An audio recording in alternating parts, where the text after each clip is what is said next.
Uh, Hello, everyone. It's me, Tristan Smar, and I wanted to make an announcement for something about something kind of interesting for me. For those unbeknownst to many of you, I have a deep regard for the literary series entitled "The Lord of the Rings," as well as its predecessor, "The Hobbit," or "There and Back Again," depending on how you want to look at it. These books are really intriguing, and the movies are masterful just as much as the books. There's a plethora of other books as well, such as The Silmarillion, Unfinished Tales, The Adventures of Ham Gimli or something. I forgot, his name's kind of weird. But he has a plethora of books, and they're all connected somehow, some way or another.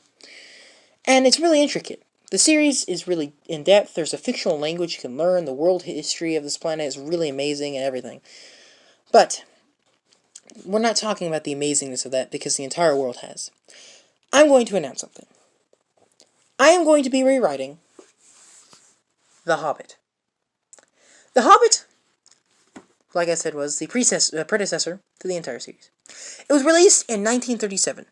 The original version of it was different than today, where in Chapter 5, Chapter 5 is completely different to where it was a bargain instead of a death threat, which completely affected the course of this series as a whole. I won't go into too much details for spoils. And then came The Lord of the Rings. It started to begin its writing in December of the same year The Hobbit, its original version, was published. This is critically acclaimed by multiple people. It was the second most read book in the 21st century, right next to the Bible. And that's pretty big. Now, why do I want to rewrite The Hobbit?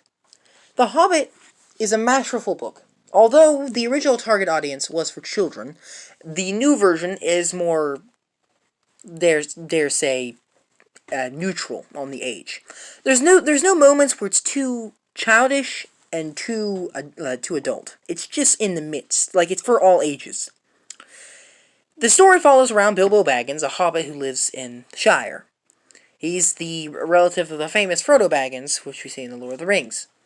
He goes on a quest to defeat a dragon and reclaim a mountain for dwarves, because the dwarves live in that mountain. Now, that's the plot. But the thing that bothers me the most about this book is the whole situation with its writing style. Comparing it to The Lord of the Rings, the first one, the second one, the third one, and all the other books, you could tell that it was more for light-hearted readers, especially children, since the original version was literally for children before it was age neutral. And the book lacks details and themes that the others have. Like in The Lord of the Rings, it references actual history of the planet, which later we find out all that's correct from the Silmarillion and a little bit of the Lost Tales, Unfinished Tales. So I was thinking that I could rewrite The Hobbit.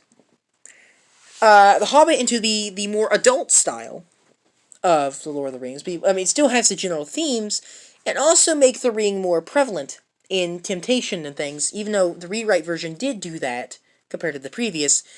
This one still has a lackluster of, temptation, especially what we see in the sequel, where we learn that the main character becomes enamored with this ring, which is seldom when you think about it, that a character just suddenly changes so drastically when this thing is supposed to have the same effect on all the people of the world.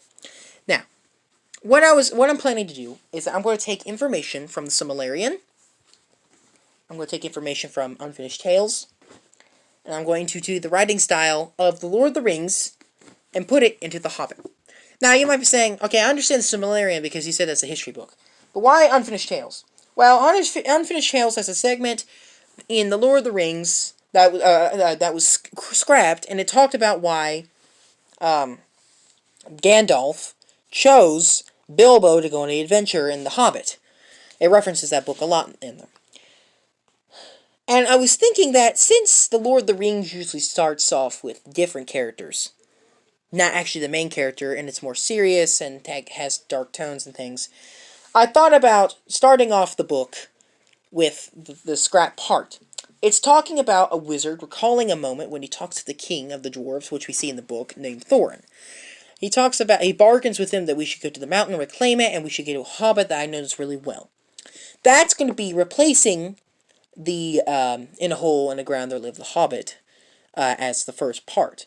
Although certain writing sentences like the in a Hole in the Ground There Lived the Hobbit and certain other things will still be prevalent, the writing style will be completely different. The writing style here is that the narrator speaks a ton and acts like, it's an actual tale. This is like a historian talking to a plethora of children and teens and adults and the elderly. So I thought about switching out this writing style with the other. And there will be a little bit more story elements in it. I also saw the Peter Jackson trilogy, and although it was terrible and adding tons of things, the one thing that was really good was explaining where Gandalf was in the book, because he disappeared a lot. I will be adding that. That's the only original chapter I'll be adding to this. And it'll be at the very end, and it'll explain certain things, and it'll talk about how the necromancer, the actual, a person who actually really does practice that, there's differences between these wizards and that, kind of manipulated certain events in this to precursor the Lord of the Rings. So, that's all I'm really doing. Now, I don't think I'm legally allowed to actually, do an audiobook of a version of a book that's pre-existed. So, I won't do full-on books, but why I'm telling you this is I'm going to be showing bits of segments here and there and everywhere. And I'll be talking about how it goes. I'll give you a plot summary, and with the original chapter, I will actually discuss. Now, if you want inquiry on the chapters and things, go read the Unfinished Tales, that one story, and then this. And I will do the original stuff, and I will implement the Unfinished Tales thing, and I'll talk about parts of the chapter that's more changed, with about focusing on the ring, where Bilbo's more tempted, and he's kind of out of it, and he becomes more hostile, like we see in the Lord of the Rings, in the beginning part, and in the mid of the first book. And I just thought it'd be kind of interesting to do such things. So, I won't necessarily be posting videos that much because of this project, but I also will. I don't really, but it's not now. I don't know when this project is going to start. I have school. I just entered the Spanish class and things. So, it'll happen maybe next year when I start writing this, or maybe this year. However, I shall bid you all farewell for now. I will give you more inquiry on the updates of this and videos, and eventually release certain skits. God bless you all, and I'll see you all next time. Farewell, my friends.